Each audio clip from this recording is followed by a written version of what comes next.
अस्सलाम वालेकुम, मैं हूं शाहजेब खानजादा।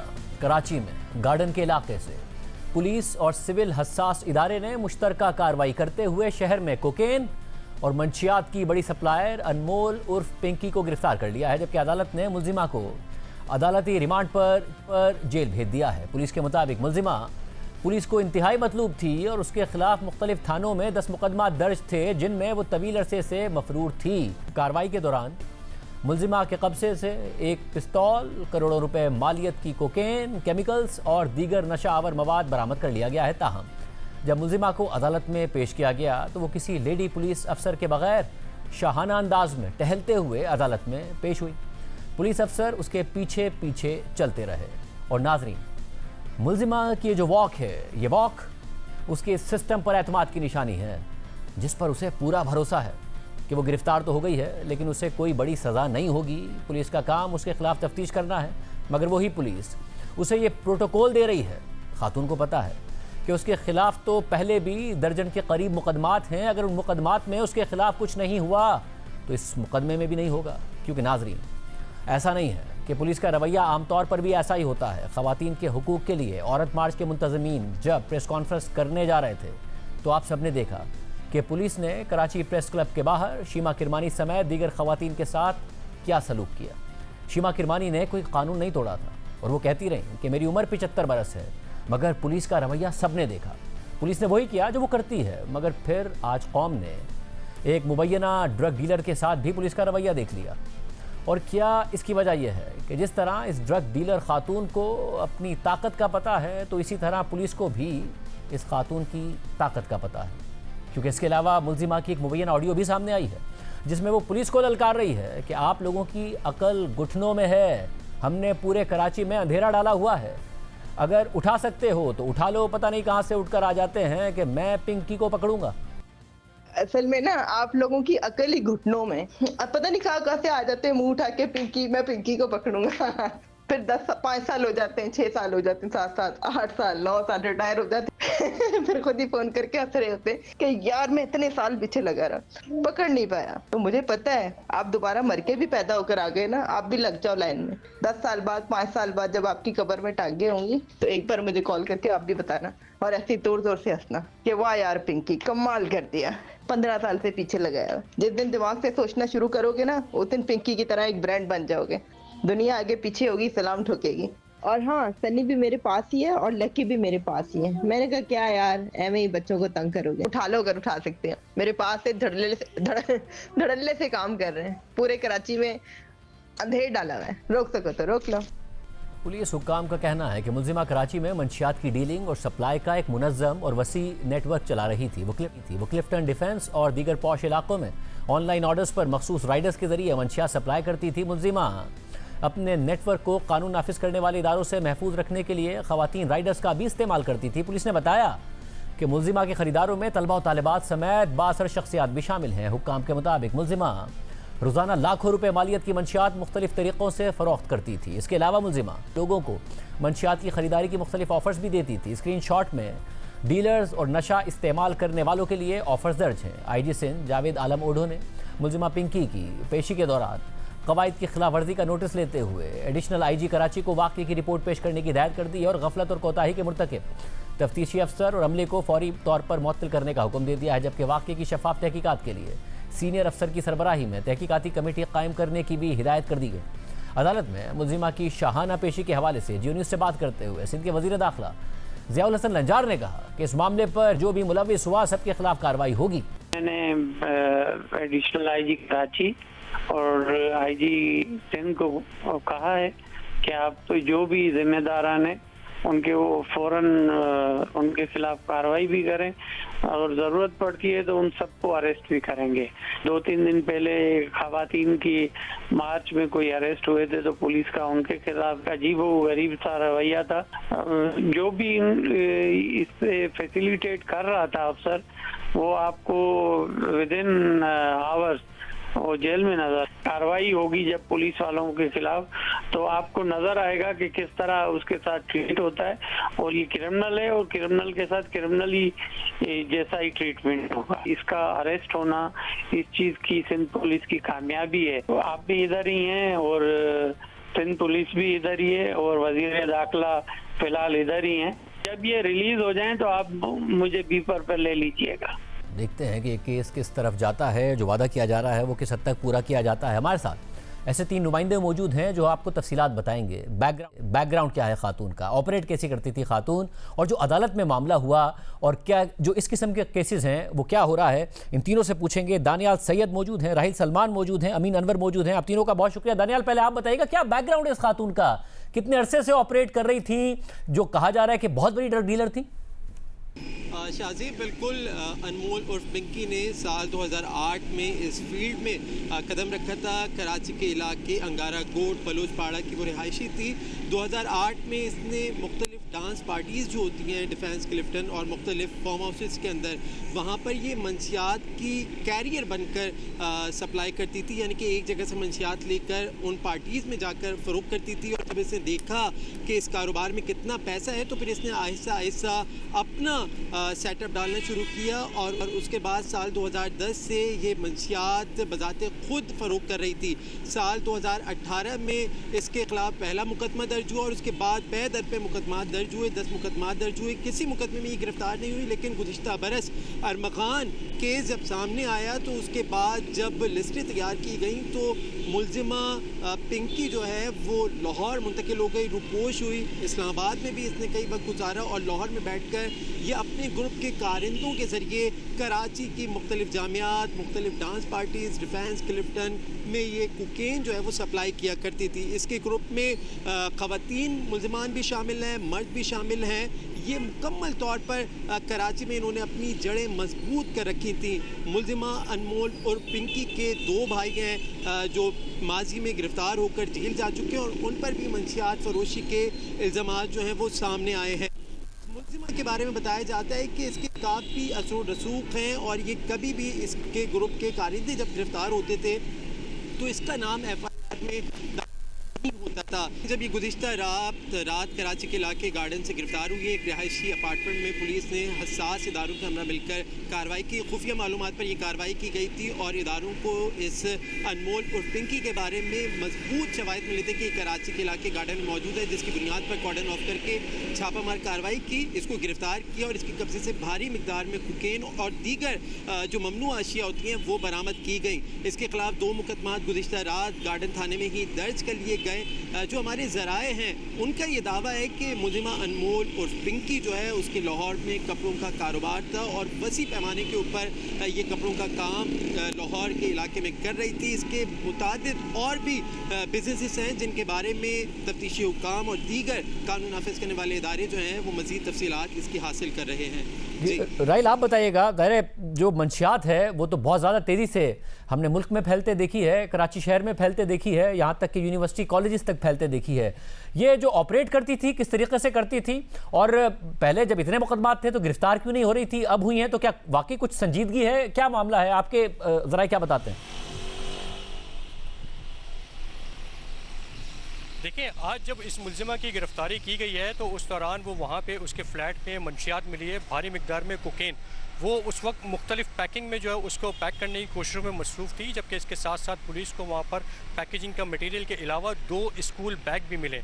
उन स्कूल के बैग्स में भी ये मंशियात की सप्लाई की जाती और उसके अलावा एक बॉक्स मिला है, उस बॉक्स पे इसका नाम भी प्रिंट था। तो दैट मीन्स कि ये मुलजिमा जो है इंतहाई नेटवर्क जो है इसका बड़ा फ़ाल था और ना सिर्फ ये इस तरह से फ़िज़िकली ये सेल किया करती थी बल्कि ये ऑनलाइन भी इसका जो है मंशियात का नेटवर्क था। सोशल मीडिया के मुख्तलिफ ऐप्स का सहारा लिया जाता था, उसके ज़रिए जो ये मैसेजेस किया करती थी अपने क्लाइंट्स को और ना सिर्फ उसके साथ साथ वो उसमें मुख्तलिफ रियायती सेल भी लगाया करती थी। सेल इस तरह से कि जैसा कि एक हमें जो है वो स्क्रीनशॉट भी मौसूल हुआ, हमारे ज़राए ने भेजा, तो उसके मुताबिक उसने एक पीस का जो है वो 15,000 रुपये उसके प्राइस बताएं, जबकि अगर वही चीज़ क्वान्टिटी में लेंगे तो 12,000 रुपये और अगर वही चीज़ कोई डीलर लेगा तो उसको 9,000 रुपये पर केजी के हिसाब से वो सेल करेगी। यानी कि जिस तरह से हम मुख्तलिफ शॉपिंग मॉल्स में जाते हैं, शॉपिंग सेंटर में जाते हैं, वहाँ पे मुख्तलिफ अशिया की सेल लगी होती है, कपड़ों की, शूज़ की या और दीगर हाउस होल्ड्स की, तो वो यकीनी तौर पर बिल्कुल उसी तरह से ये मुलजिमा भी अपना नेटवर्क चला रही थी, बिल्कुल उसी तरह से ये रियायती सेल जो है वो इस तरह से लगाया करती थी और अपने क्लाइंट्स को ये सेल किया करती थी। जबकि इसके साथ साथ उसके साथ कुछ ऑनलाइन राइडर्स भी उसने अपने पास हायर किए हुए थे जिनके ज़रिए मंशियात की सप्लाई का काम किया जाता था। हमारे ज़राए का ये कहना है कि आज सुबह जब इसके फ्लैट पर छापा मारा गया था तो वहाँ से भारी मिकदार में कोकेन के अलावा कुछ केमिकल्स भी मिले थे जो कि उस कोकेन को मज़ीद तेज़ करते हैं, उसका जो नशा होता है उस नशे को मज़ीद तेज़ करते हैं। यानी जो आदमी भी, जो अफराद भी उसको कोकेन का नशा करते हैं, अगर वो केमिकल उसके साथ मिक्स कर दिया जाए तो उसका नशा जो वो मज़ीद बढ़ जाता है। जी। और अमीन अनवर साहब, अब आप बताइएगा, ज़ाहिर आप अदालत में मामला देखते हैं आप, एक तो जो सूबाई वज़ीर उन्होंने ये सवाल उठाया कि जज साहब ने पुलिस को रिमांड नहीं दिया खातून का, इस हवाले से आपके पास क्या तफसीलात हैं? दूसरा, आप क्या देख रहे हैं कि वाकई क्रैकडाउन हो रहा है, अदालत में ज़्यादा केसेस आ रहे हैं, मंशियात फरोशों के खिलाफ ज़्यादा कार्रवाई हो रही है और वो केस जा किस सिमत में रहे हैं, कोई फैसले आ रहे हैं? जी देखें शाहजेब साहब, दो मुकदमात में मुलजिमान को आज अदालत में पेश किया गया था। पहला मुकदमा मंशियात कोकेन से रिलेटेड है, जिसमें कोकेन और दीगर ममनुआ अशिया बरामद की गई हैं मुलजिमा के कब्ज़े से, और दूसरा मुकदमा जो है वो 23 वने यानी कि गैर कानूनी असले का मुकदमा के खिलाफ, मुलजिमा के खिलाफ दर्ज किया गया है गार्डन थाने में। इन दोनों मुकदमात में मुलजिमा को तफ्तीशी अफसर ने पेश किया था और मुलजिमा के जिस्मानी रिमांड की इस्तदा की, क्योंकि मुलजिमा से जो चीज़ें बरामद की गई हैं वो बरामद हो चुकी हैं और मज़ीद मैं समझता हूँ कि इस केस में अदालत ये समझती है कि जिस्मानी रिमांड की ज़रूरत नहीं है, क्योंकि बरामदगी हो चुकी है दोनों FIRs में। FIR नंबर 197 और 98 जो मुलजिमा के ख़िलाफ़, अनमोल और पिंकी के ख़िलाफ़ दर्ज की गई हैं उसमें, और मुलजिमा ख़ातून भी है, तो मैं ये समझता हूँ इस वजह से अदालत ने एक लीनियंट व्यू लेते हुए मुलजिमा का जिस्मानी रिमांड नहीं दिया और तफ्तीशी अफसर की जो इस्तदा है वो मुस्तरद करते हुए मुलजिमा को अदालती रिमांड पर जेल भेजा है। और केस के इन्वेस्टिगेशन ऑफिसर को ये हिदायत की गई है कि वो मुकर्ररा वक्त यानी कि 14 दिन में इन मुकदमात का चालान अदालत में पेश करें। अगर हम गुज़िश्ता 2 सालों की बात करें तो इन 2 सालों में हमने यही देखा, क्योंकि हम मुसलसल कोर्ट को कवर करते हैं, लोअर कोर्ट्स को कवर करते हैं, तो जो कोकेन वगैरह के केसेस होते हैं इसमें बहुत कम हमने देखा है कि बहुत रेयर केसेस में जो है वो सज़ाएं होती हैं। इसमें जो कन्विक्शन रेट है वो इंतहाई कम है, क्योंकि इन्वेस्टिगेशन उस मयार की नहीं होती। अदालतों की जानिब से बारहा इन पॉइंट्स की या इन नकात की निशानदही की गई है कि इन्वेस्टिगेशन का जो मयार है वो उस लेवल के नहीं है कि मुलजिमान को सज़ाएं दी जा सकें। और इन जो ख़ास तौर पर पोश एरियाज़ में ऑपरेट करते हैं जो गैंग्स हैं, हमने देखा है वो काफ़ी अरसे से इन अशिया की फ़रोख्त का जो ऑनलाइन बिज़नेस है वो कर रहे हैं, और वो इन तमाम प्रोसीजर को समझते हैं वो कि किस तरह जो है वो इन केसेस से बाहर आना है। हमने ये देखा है कि गुज़िश्ता कई सालों में ये मुलजिमान गिरफ़्तार होते हैं और उसके चंद माह बाद ही ज़मानतें हासिल करने के बाद दोबारा से वही काम करने लगते हैं। ऑनलाइन जो ऐप्स के ज़रिए और मुख्तलिफ़ सोशल मीडिया प्लेटफॉर्म्स के ज़रिए कोकेन और दीगर जो अशिया हैं वो पोश एरियाज़ में जो है वो फ़रोख्त कर रहते हैं, और बाकायदा तौर पर इनके एक कोड वर्ड्स होते हैं जो बाकायदा तौर पर ये अपने स्टेटस वगैरह पे, सोशल मीडिया ऐप्स पे जो है वो डालते हैं, और उसके बाद जो है वो उसकी ख़रीदो फरोख्त का जो सिलसिला है वो शुरू हो जाता है। कोकेन और जो दीगर लग्जरी ड्रग्स हैं उनके केसेस में सज़ाओं का जो रेशो है वो इंतहाई कम है। बहुत शुक्रिया नाज़रीन, हमारे नुमाइंदे सारी तक रहे थे। अब देखते हैं कि ये केस किस तरफ जाता है, क्योंकि नाज़रीन एक तरफ एक ड्रग डीलर खातून के साथ ये सूरत हाल है, तो दूसरी तरफ इस मुल्क में ख़वातीन कितनी गैर महफूज हैं, और सिर्फ गैरों के हाथों ही नहीं बल्कि अपनों के हाथों कितनी गैर महफूज हैं, ये सब के सामने है। अपने शौहर, अपने बाप, अपने भाई, यहाँ तक कि अपने मामू और चचा के हाथों भी वो महफूज नहीं हैं। इसकी मिसाल हर दूसरे रोज़ और बार बार सामने आती है, और अब सिंध में सक्खर और खैरपुर से कारोकारी के 2 केसेस सामने आए हैं, जिनमें 2 ख़वातीन को उनके अपने रिश्तेदारों ने कारोकारी करार देकर गैरत के नाम पर कत्ल कर दिया। दोनों ही वाक़यात की हैरानकुन और तकलीफ़देह तफसीलात सामने आई हैं, जो इस पूरे निज़ाम पर पहले से उठने वाले सवालात को मज़ीद गहरा कर देती हैं। सक्खर में 3 मई को एक इंतहाई अफसोसनाक वाक़या पेश आया है, जहाँ एक खातून गुलना भारो जो 2 बच्चों की माँ थी, उन्हें मुबैना तौर पर उनके शौहर और रिश्तेदारों ने कारोकारी करार देकर गैरत के नाम पर कत्ल कर दिया। तफसीलात के मुताबिक खातून पिछले 2 से 3 साल से अपने वालिद के साथ रह रही थी। खातून के शौहर ने उस पर कारोकारी का इल्ज़ाम लगाया, यानी किसी दूसरे शख्स के साथ ताल्लुक़ का इल्ज़ाम लगाया और उसको कत्ल करने की धमकियाँ दी, जिस पर खातून अपनी जान बचाने के लिए 18 अप्रैल को करीबी थाने पहुंची और पुलिस से दारुल अमान मुंतकिल करने और जान बचाने की दरख्वास्त कर दी। फिर 20 अप्रैल को पुलिस ने खातून को अदालत में पेश किया, जहां जज ने उनकी हिफाजत के लिए उन्हें दारुल अमान मुंतकिल करने की हिदायत कर दी।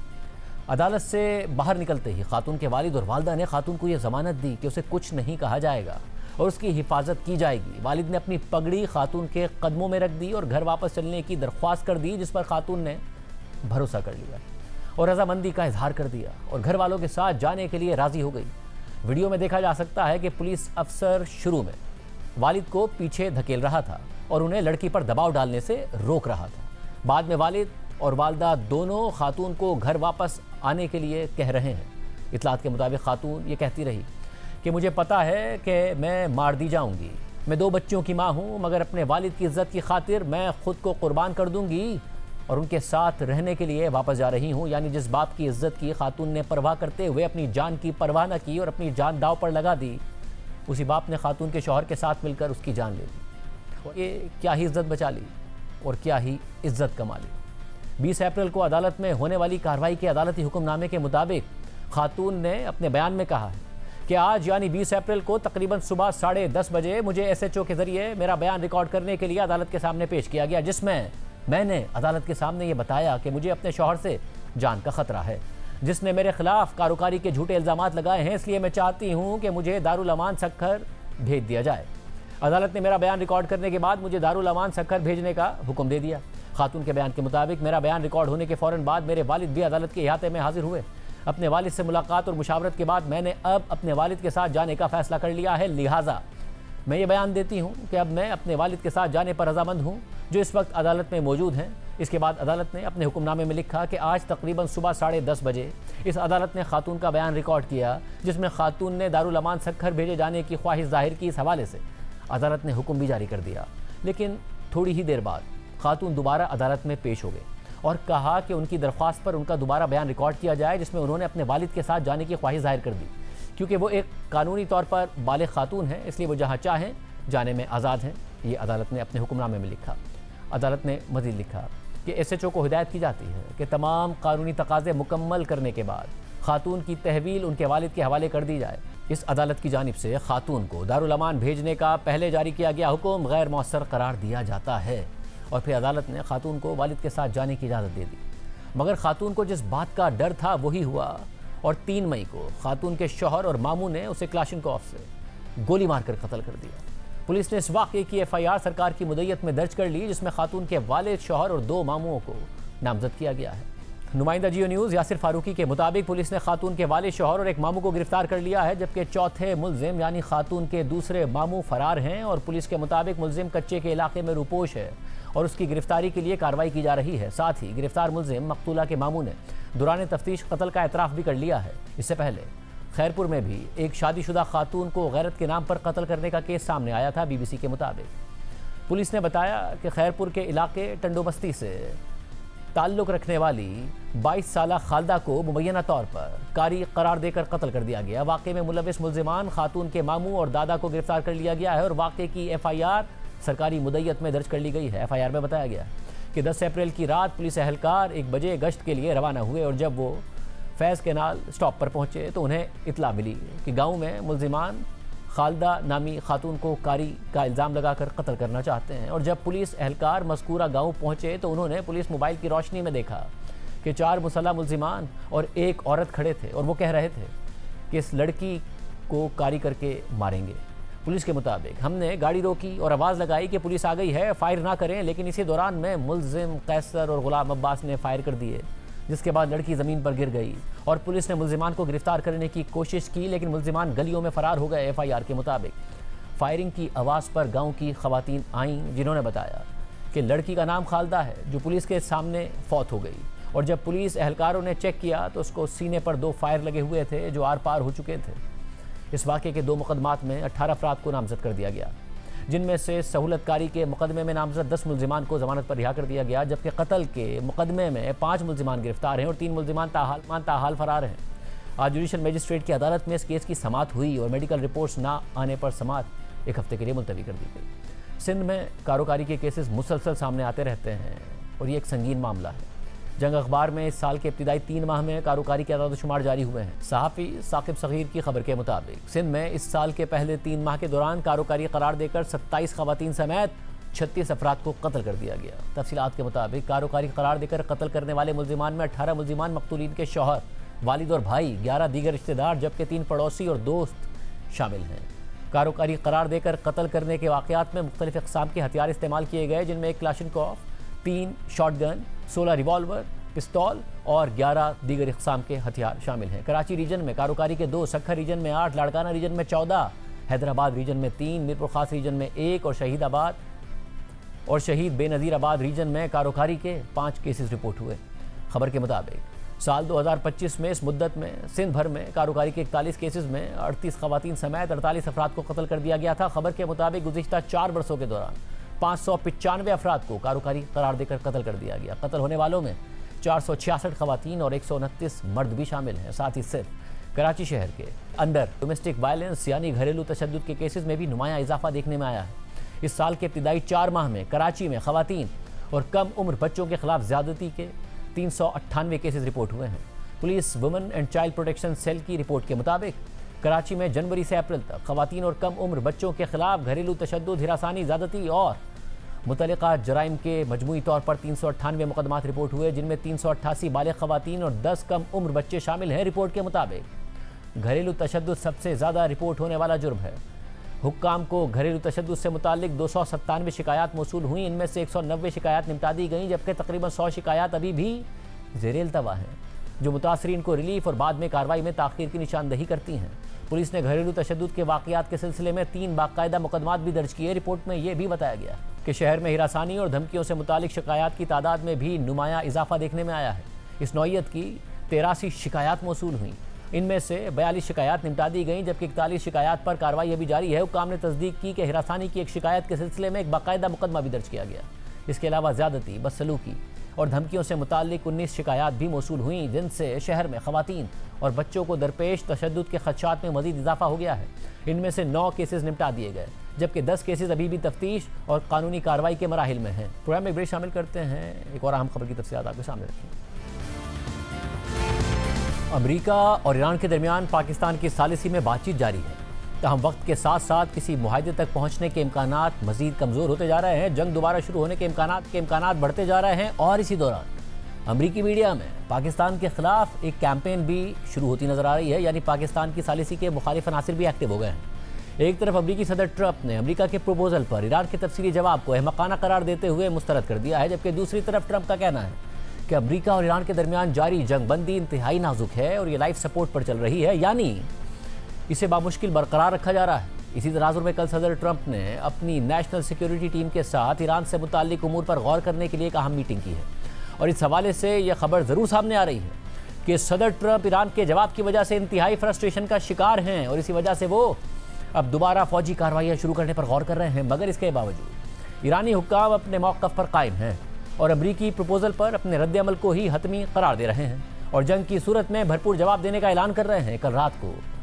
ईरानी पार्लियामेंट के स्पीकर मोहम्मद बाकिर कालिबाफ ने एक्स पर पोस्ट करते हुए लिखा कि 14 निकाती प्रपोजल में बयान किए गए ईरानी अवाम के हुकूक को कबूल करने के अलावा कोई दूसरा रास्ता नहीं है। इसके अलावा कोई भी तरीक़ा मुकम्मल तौर पर बेनतीजा साबित होगा और वो एक नाकामी के बाद दूसरी नाकामी के सिवा कुछ नहीं होगा। जितनी ज़्यादा ताख़ीर की जाएगी अमरीकी टैक्स पेयर्स को इतनी ही ज़्यादा कीमत चुकानी पड़ेगी। इससे चंद घंटे पहले मोहम्मद बाकिर कालिबाफ ने एक्स पर फ़ारसी ज़बान में लिखा था कि हमारी मुसल्लह अफ़वाज किसी भी जारियत का भरपूर और मुनासिब जवाब देने के लिए तैयार हैं।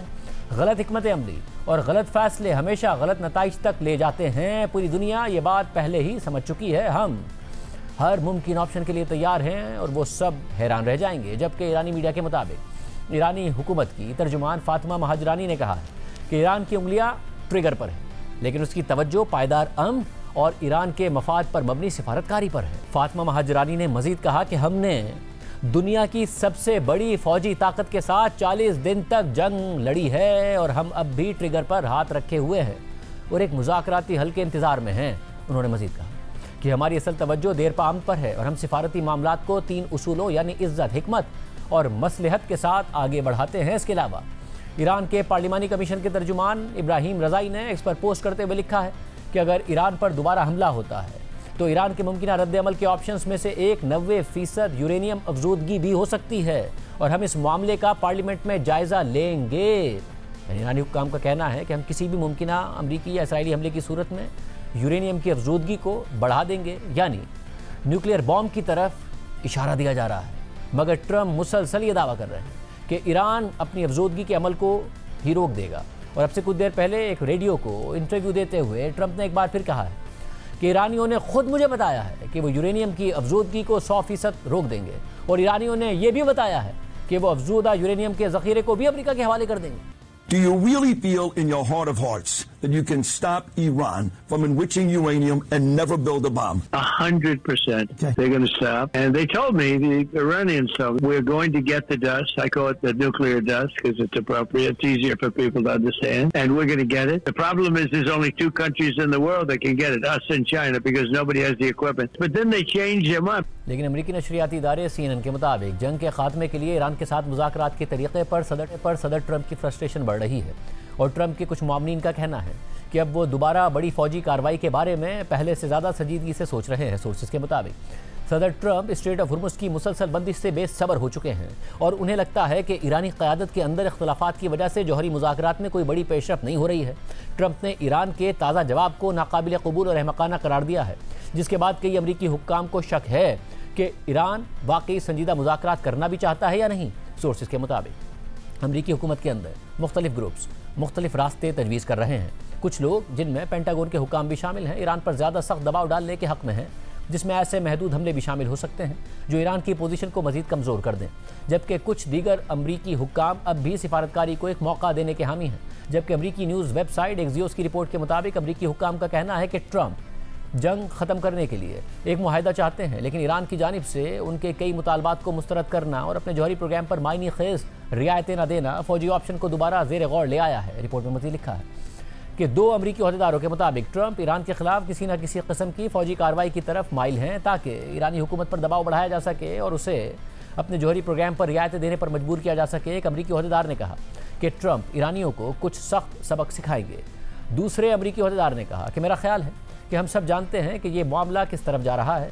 इस सारी सूरत हाल में ट्रंप जिन ऑप्शंस पर गौर कर रहे हैं उनमें से एक प्रोजेक्ट फ्रीडम दोबारा शुरू करना भी है, जो स्ट्रेट ऑफ होर्मुज़ में कमर्शियल बहरी जहाज़ों की रहनुमाई के लिए अमरीकी ऑपरेशन था और इस ऑपरेशन को गुज़िश्ता हफ्ते ही मुअत्तल कर दिया गया था। एक और ऑप्शन ईरान के अंदर बमबारी की मुहिम दोबारा शुरू करना है और इन 25% अहदाफ पर हमला करना है जिनकी निशानदही अमरीकी फ़ौज ने की थी, लेकिन अभी तक उन्हें निशाना नहीं बनाया गया।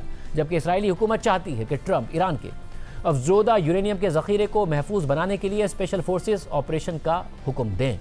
इसराइली हुक्काम का कहना है कि ट्रंप ऐसे ऑपरेशन का हुक्म देने में हिचकिचा रहे हैं क्योंकि ये बहुत ज़्यादा ख़तरनाक है। ऐसे में बड़ी तस्वीर यह है कि ट्रंप जब जंग के अगले इक़दाम पर गौर कर रहे हैं तो उनके सामने इस हफ्ते चीन का दौरा भी मौजूद है। तवक्को है कि सदर ट्रंप बुध को चीन रवाना हो जाएंगे और जुमे को वापस अमरीका आ जाएंगे। 2 अमरीकी हुक्काम के मुताबिक उनका ख्याल है कि ट्रंप चीन से वापसी से पहले ईरान के खिलाफ किसी फौजी कार्रवाई का हुक्म नहीं देंगे। अमरीकी हुक्काम का कहना है कि ट्रंप चीन के सदर शी जिनपिंग के साथ ईरान की जंग पर बातचीत करने वाले हैं। चीन ईरान को मुसलसल तरगीब दे रहा है कि वह अमरीका के साथ जंग ख़त्म करने और अपने जौहरी प्रोग्राम को महदूद करने के लिए मुआहदा कर ले, लेकिन अब तक इसमें कोई कामयाबी नहीं मिली।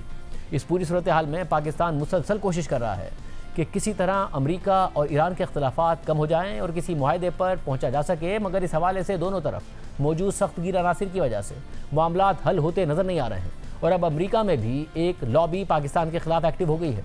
पाकिस्तान की इन सिफारती कोशिशों को डीरेल करने की कोशिश की जा रही है और ऐसा लग रहा है कि पाकिस्तान के खिलाफ बाकायदा कैंपेन शुरू की जा रही है, क्योंकि कल पहले अमरीकी नशरियाती इदारे CBS ने कहा कि अमरीकी हुक्काम के मुताबिक जब पाकिस्तान ने खुद को अमरीका और ईरान के दरमियान एक सिफारती राब्ता-ए-कार के तौर पर पेश किया, तो इसी दौरान पाकिस्तान ने खामोशी से ईरान के फ़ौजी तैयारों को अपने फ़िज़ाई अड्डों पर खड़ा होने की इजाज़त भी दे दी, जिससे वो तैयारे मुमकिन तौर पर अमरीकी फ़िज़ाई हमलों से महफूज रह सकते थे।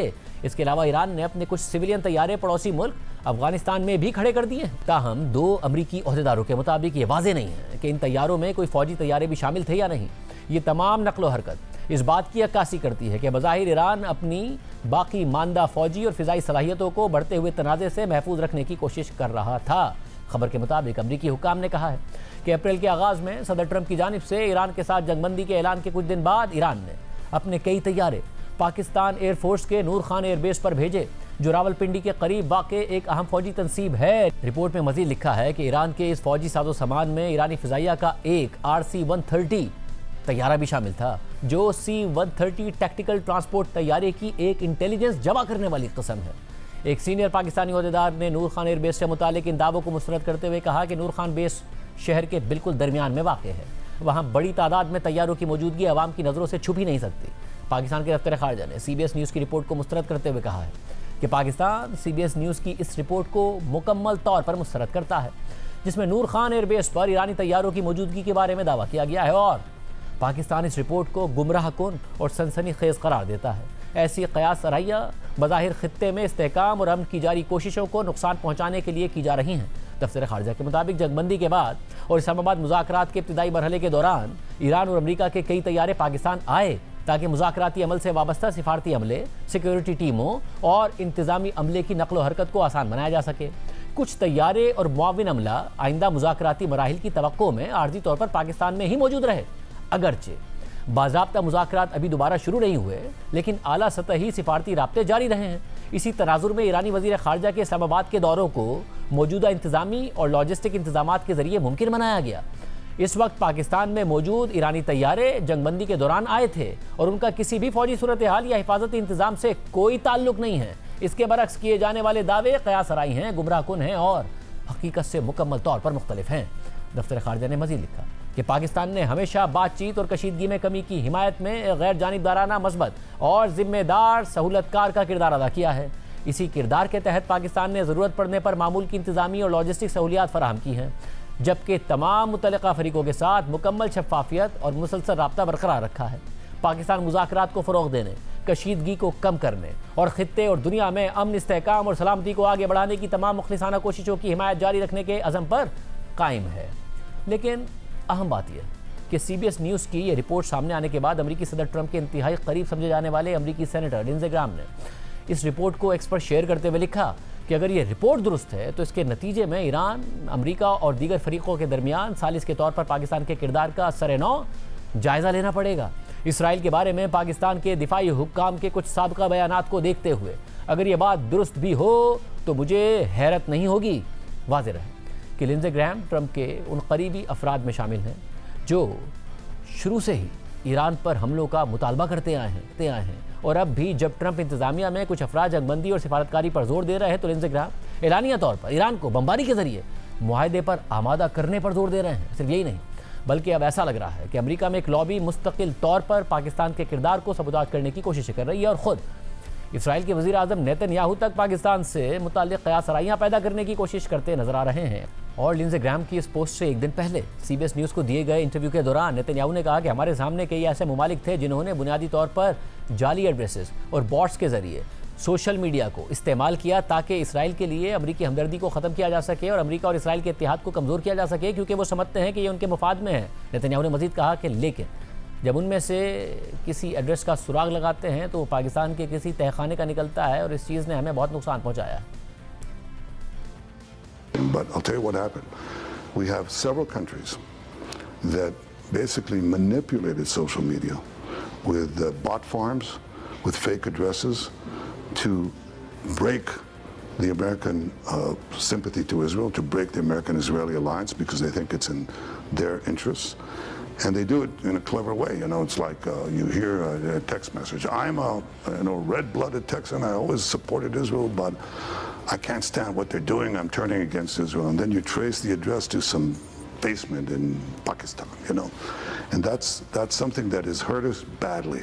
While we were fighting the physical military battle on 7 battlefields, 7-front war, और अब अमेरिका से ये रिपोर्ट सामने आ रही हैं कि अमेरिकी हुक्काम ये समझते हैं कि मुज़ाकरात में पाकिस्तान ईरान के साथ सख्त रवैया नहीं अपना रहा। इस हवाले से CNN ने लिखा है कि ट्रंप के कुछ करीबी लोग चाहते हैं कि सालिस मुल्क पाकिस्तान भी ईरान के साथ बातचीत में ज़्यादा वाज़ेह और सख्त अंदाज अपनाए, और कुछ अमेरिकी हुक्काम को काफ़ी अरसे से शक है कि पाकिस्तानी हुक्काम ट्रंप की नाराज़ी ईरान तक पूरी शिद्दत से नहीं पहुँचा रहे हैं, जैसा कि ट्रंप ने अवामी तौर पर इजहार किया है। यानी ट्रंप एक तरफ खुद अवामी तौर पर इजहार कर रहे हैं, जो दिल चाहता है पोस्ट कर देते हैं, मगर इल्ज़ाम पाकिस्तान पर लग रहा है कि ये नाराज़ी पाकिस्तान पूरी तरह ईरान पर नहीं पहुँचा रहा है। खबर के मुताबिक 2 सोर्सेज के मुताबिक कुछ अमेरिकी हुक्काम ये भी समझते हैं कि पाकिस्तान ईरान के मौक़िफ़ को अमेरिका के सामने हकीकत से ज़्यादा मज़बूत अंदाज में पेश करता है। एक इलाकाई अहदेदार ने पीर को कहा कि खित्ते के कई ममालिक और पाकिस्तान ईरान को यह पैगाम देने की भरपूर कोशिश कर रहे हैं कि ट्रंप नाराज़ हैं और ये संजीदा सिफारतकारी का आखिरी मौका है, लेकिन ऐसा लगता है कि ईरान किसी की बात को संजीदगी से नहीं ले रहा है। इस अहदेदार ने मजीद कहा कि अमेरिका और ईरान मुज़ाकरात के मामले में मुख्तलिफ सोच और मुख्तलिफ वक्त के अंदाज पर काम कर रहे हैं, जबकि ईरान कई दहाइयों से मुआशी दबाव बर्दाश्त करता आया है।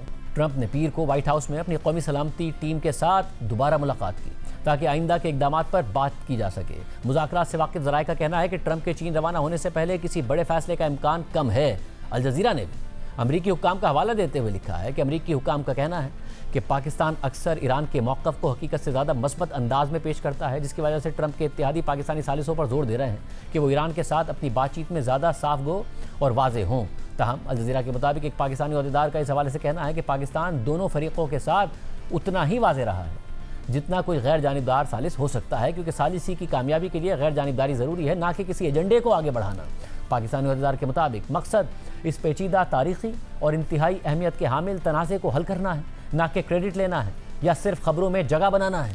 इस सारी सूरत हाल में आज कुवैत की वज़ारत दाखिला ने यह दावा कर दिया कि पासदारान इनक़लाब के 4 मुबैना अरकान को होस्टाइल सरगर्मियाँ अंजाम देने के लिए समंदरी रास्ते से कुवैत में दाखिल होने की कोशिश के दौरान गिरफ्तार कर लिया गया और तफ्तीश के दौरान इन अफराद ने एतराफ़ कर लिया है कि वो ईरान की पासदारान इनक़लाब से ताल्लुक़ रखते हैं। बयान के मुताबिक इन मुबैना दरअंदाज़ों का कुवैती मुसल्लह अफ़वाज के साथ तसादुम हुआ, जिसमें इनका एक एहलकार ज़ख्मी भी हुआ, जबकि 2 अफराद फ़रार हो गए। कुवैती वज़ारत दाखिला ने मज़ीद कहा है कि गिरफ्तारी के बाद इन अफराद ने बताया कि इन्हें बोबियान जजीरे में माहीगीरों की एक कश्ती के ज़रिए दाखिल होने और कुवैत के ख़िलाफ़ कार्रवाइयाँ करने की जिम्मेदारी दी गई थी और ये कश्ती इसी मकसद के लिए किराए पर ली गई थी। कुवैत ने बड़ा इल्ज़ाम लगाया है और मुत्तहिदा अरब अमारात ने कुवैत में दरअंदाजी करने की मुबैना ईरानी कोशिशों की सख्त अल्फाज में मजम्मत की है। मगर अहम बात यह है, ये खबर भी सामने आई है कि मुत्तहिदा अरब अमारात ने जंगबंदी से पहले ईरान की एनर्जी तनसीबात पर हमले किए थे। बड़ी अहम खबर है और 2 अमरीकी मीडिया हाउसेस ये खबर रिपोर्ट कर रहे हैं। इसकी तफसीलात आपके सामने रखेंगे एक ब्रेक में। ये खबर सामने आई है कि मुत्तहिदा अरब अमारात ने जंगबंदी से पहले ईरान की एनर्जी तनसीबात पर हमले किए थे। यानी अगर यह खबर दुरुस्त साबित होती है तो मुत्तहिदा अरब अमारात पहला खलीजी मुल्क है जो इस तनाज़े में बाकायदा जंगी फरीक बन गया है। इस हवाले से अमरीकी अखबार वॉल स्ट्रीट जर्नल और अमरीकी खबर रसा इदारे ब्लूमबर्ग ने तफसीलात शाया की हैं। वॉल स्ट्रीट जर्नल की रिपोर्ट के मुताबिक इस मामले से वाकिफ़ अफराद ने बताया है कि मुत्तहिदा अरब अमारात ने ईरान पर फौजी हमले किए हैं और ये हमले इस बात की निशानदही करते हैं कि मुत्तहिदा अरब अमारात अब अपने मुआशी मफादात और मशरिक़ वस्ता में बढ़ते हुए असर व सूख के तहफ़्फ़ुज़ के लिए अपनी फ़ौजी सलाहियतों के इस्तेमाल पर ज़्यादा आमादा है। ज़राए के मुताबिक इन हमलों में ईरान के लवान जजीरे पर एक ऑयल रिफाइनरी पर हमला भी शामिल है जो खलीज फ़ारिस में वाक़े है। ताहम मुत्तहिदा अरब अमारात ने अवामी तौर पर इन हमलों की तस्दीक नहीं की। ईरान की ऑयल रिफाइनरी पर यह हमला अप्रैल के आगाज़ में उस वक्त हुआ था कि जब सदर ट्रंप जंगबंदी का ऐलान कर रहे थे और इस हमले से एक बड़ी आग लग गई थी और ईरानी रिफाइनरी की ज़्यादातर सलाहियत कई माह के लिए मुतासिर हो गई थी। ईरान ने उस वक्त कहा था कि इस रिफाइनरी को दुश्मन के हमले में निशाना बनाया गया है और इसके जवाब में उसने मुत्तहिदा अरब अमारात और कुवैत पर मिसाइल और ड्रोन हमलों की बारिश कर दी थी। आम बात यह है कि एक सोर्स के मुताबिक अमरीका इस हमले पर नाराज़ नहीं था क्योंकि उस वक्त जंगबंदी मुकम्मल तौर पर मुस्तहकम नहीं हुई थी और अमरीका ने खामोशी से मुत्तहिदा अरब अमारात समेत जंग में शामिल होने की ख्वाहिश रखने वाले दीगर खलीजी ममालिक को खुशामदीद कहा। मुत्तहिदा अरब अमारात की वज़ारत ख़ारजा ने इन हमलों पर तबसरा करने से इनकार कर दिया, लेकिन उसने अपने पहले बयानात की तरफ इशारा दिया जिन बयानात में उन्होंने कहा था कि वो ईरानी कार्रवाइयों के जवाब में जवाब देने का अपना हक़ महफूज रखते हैं। वॉल स्ट्रीट जर्नल के मुताबिक पेंटागन ने इस मामले पर तबसरा करने से इनकार कर दिया, जबकि व्हाइट हाउस ने जंग के दौरान मुत्तहिदा अरब अमारात की शमूलियत से मुतालिक सवालात का बराह रास्त जवाब नहीं दिया, लेकिन ये ज़रूर कहा कि सदर ट्रंप के पास तमाम ऑप्शंस मौजूद हैं और अमरीका को ईरानी हुकूमत पर ज़्यादा से ज़्यादा दबाव हासिल है। मशरिक़ वस्ता की तज़ियाकार और मुत्तहिदा अरब अमारात के अरूज पर किताब की मुसन्निफ़ा दीना असफंदियारी के मुताबिक एक खलीजी अरब मुल्क का इस जंग में बराह रास्त ईरान पर हमला करना एक अहम बात है। ईरान अब कोशिश करेगा कि मुत्तहिदा अरब अमारात और दूसरे खलीजी ममालिक के दरमियान दरार डाले जो जंग ख़त्म करने के लिए सालिसी की कोशिशें कर रहे हैं। जंग से पहले खलीजी ममालिक ने कहा था कि वह अपनी फ़िज़ाई हदूद या अड्डे हमलों के लिए इस्तेमाल नहीं होने देंगे, लेकिन जंग शुरू होने के बाद ईरान ने मिसाइल और ड्रोन हमलों के ज़रिए खलीजी आबादियों, एनर्जी इंफ्रास्ट्रक्चर और एयरपोर्ट्स को निशाना बनाया ताकि मुआशी और सियासी कीमत बढ़ाई जा सके और अमरीका और इसराइल के लिए हमले जारी रखना मुश्किल हो जाए।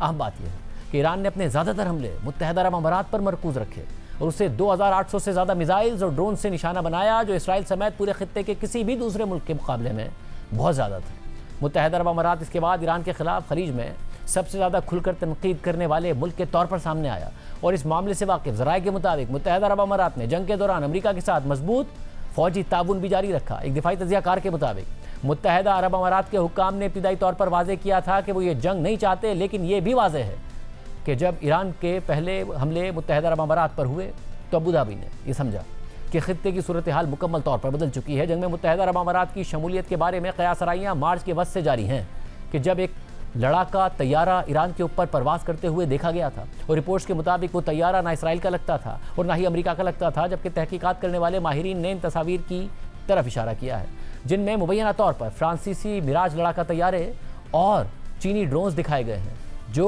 दोनों मुत्तहदा अरब अमारात इस्तेमाल करता है और उन्हें ईरान में कार्रवाई करते हुए देखा गया है। खबर के मुताबिक फ़ौजी एतबार से मुत्तहदा अरब अमारात अमेरिका के मुकाबले में बहुत छोटा है, लेकिन उसकी फ़ज़ाइया इंतहाई तरबियत याफ्ता और मौसर है, जिसमें मिराज और जदीद F-16 लड़ाका तैयारों का बेड़ा शामिल है और इन तैयारों की मुआवनत के लिए रिफ्यूलिंग तैयारों समेत कमांड एंड कंट्रोल तैयारे और सर्वेलेंस ड्रोन्स भी मौजूद हैं।